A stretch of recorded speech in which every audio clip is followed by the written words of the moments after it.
बंगाल में चुनावी बिसात बिछ चुकी है और जैसे जैसे मतदान की तारीख करीब आ रही है, सियासत का पारा भी बढ़ता जा रहा है। मालदा अब इस राजनीतिक घमासान का नया केंद्र बन गया है, जहां से वॉर और पलटवार का दौर भी शुरू हो चुका है। क्यों मालदा इस वक्त सियासत का हॉट स्पॉट बना हुआ है, तो वो भी आपको बता दें। अब मालदा में बवाल के बाद में जांच एजेंसियां पूरी तरह से एक्शन मोड में नजर आ रही हैं। राष्ट्रीय जांच एजेंसी यानी कि एनआईए ने मामले की जांच तेज कर दी है। एक एक कर गुनहगारों तक पहुंचने की कोशिश जारी है। छापेमारी, पूछताछ और गिरफ्तारी का सिलसिला भी चल रहा है, जिससे साफ संकेत मिल रहा है कि इस बार किसी भी दोषी को बख्शा नहीं जाएगा। यानी कि मालदा में जो हिंसा हुई थी, गाड़ियों में तोड़फोड़ की गई थी, चुनाव के ऑब्जर्वर को बंधक बनाया गया था, उन सभी दोषियों के खिलाफ कड़ी कार्रवाई की जा रही है। एनआईए की पूरी टीम एक्शन में है और एक बार फिर से मौके पर पहुंची और घटनास्थल का जायजा लिया। यही नहीं, एनआईए के अधिकारी कई दफ्तरों का दौरा भी कर रहे हैं और कई जगहों पर छापेमारी भी कर रहे हैं, ताकि इस हिंसा में जितने भी लोग शामिल थे उनकी गिरफ्तारी हो सके। एनआईए अधिकारी मोथाबाड़ी स्थित बीडीओ कार्यालय में पहुंचकर उस दिन की पूरी घटना की कड़ियों को जोड़ने में जुटे हैं। अब एसआईआर प्रक्रिया का विरोध कर रहे प्रदर्शनकारियों ने 7 न्यायिक अधिकारियों को घंटों तक बंधक बनाकर रखा था, जिसके बाद मामला काफी तूल पकड़ता गया। गाड़ियों में तक तोड़फोड़ की गई थी और हजारों की संख्या में लोग भी वहां पर विरोध प्रदर्शन के नाम पर इकट्ठा हो गए थे, जिसके बाद इस पूरे मामले को लेकर बवाल बढ़ा और एनआईए पूरे मामले की जांच में शामिल हुई। एनआईए की तरफ से अब तक 30 से ज्यादा लोगों की गिरफ्तारियां भी की जा चुकी हैं। जो मुख्य आरोपी था उसकी भी गिरफ्तारी हो चुकी है। साथ ही साथ इस हिंसा को लेकर किस तरह से प्लानिंग की गई थी, कौन कौन और इसमें शामिल था, उसकी भी पूरी जांच की जा रही है। एनआईए ने घटनास्थल का निरीक्षण करने के साथ साथ सुरक्षा व्यवस्था, प्रवेश निकास मार्ग और मौके पर मौजूद परिस्थितियों का बारीकी से अध्ययन किया।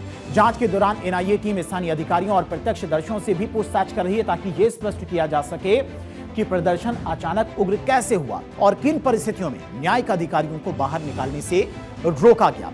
अब मालदा मामले पर एक्शन में एनआईए की तरफ से क्या कुछ एक्शन अब तक लिया गया, वो आपको बताते हैं। मोथाबाड़ी थाने की जांच की गई है, जहां पर पहला मामला दर्ज किया गया था। वीडियो दफ्तर की जांच की गई। इसके अलावा मालदा में अलग अलग जगहों पर जांच की जा रही, कई जगहों पर छापेमारी भी की जा रही। एनआईए की 40 सदस्यीय टीम पूरे मामले की जांच कर रही है। 6 अप्रैल को यहां पर बताया जा रहा है कि पूरे मामले की जो जांच है उसको आगे बढ़ाया जाएगा और इस मामले में अब तक मुख्य साजिशकर्ता समेत 35 आरोपियों को गिरफ्तार किया जा चुका है और तफ्तीश जारी है। वैसे देखें तो बंगाल में जब भी चुनाव आता है, यहां पर बवाल और हिंसा की खबरें बढ़ जाती हैं, जिसके बाद जब मालदा में हिंसा हुई तो इसको लेकर भी तमाम सियासी पलटवार देखने को मिल गए। 2024 लोकसभा चुनाव की अगर बात करते हैं तो मालदा मामले पर एक्शन में एनआईए की तरफ से लगातार कार्रवाई की जा रही है। 2024 लोकसभा चुनाव, संदेश खाली में यौन उत्पीड़न का मामला सामने आया था, यहां पर भी काफी ज्यादा बवाल हुआ था। उसके बाद 2026 विधानसभा चुनाव, मालदा में कई जगहों पर हिंसा हुई। अब हिंसा को लेकर एनआईए की तरफ से जांच की जा रही है। चूंकि सोची समझी साजिश के तहत ये हिंसा भड़काई गई थी और सोची समझी साजिश के तहत चुनाव अधिकारियों को बंधक बनाया गया था, इसकी भी जांच की जा रही है। लेकिन 35 से ज्यादा गिरफ्तारियां हुई जिन्होंने हिंसा में भाग लिया था, हिंसा में शामिल थे। तनाव की खबरें कई जगहों से आ रही हैं। मालदा में हुई हिंसा के बाद में जांच जारी है, वहीं बहरमपुर में भी तनाव बढ़ गया और कांग्रेस उम्मीदवार अधीर रंजन चौधरी के समर्थकों और तृणमूल कांग्रेस कार्यकर्ताओं के बीच में यहां पर झड़प की खबरें सामने आई हैं। जानकारी के अनुसार अधीर रंजन चौधरी अपने समर्थकों के साथ इलाके में चुनाव प्रचार कर रहे थे और इसी दौरान तृणमूल कांग्रेस की ओर से पार्षद भीष्म देव के नेतृत्व में दूसरे उम्मीदवार का प्रचार अभियान भी उसी क्षेत्र में पहुंच गया। दोनों दलों के प्रचार आमने सामने आने के बाद यहां पर नारेबाजी शुरू हो गई, जो देखते ही देखते विवाद में बदल गई। आरोप है कि दोनों पक्षों के समर्थक आपस में भिड़ गए और जमकर यहां पर हाथापाई हो गई। स्थिति इतनी बिगड़ गई कि मौके पर मौजूद पुलिस को हस्तक्षेप करना पड़ा और काफी मशक्कत के बाद पुलिस ने हालात को संभाला है।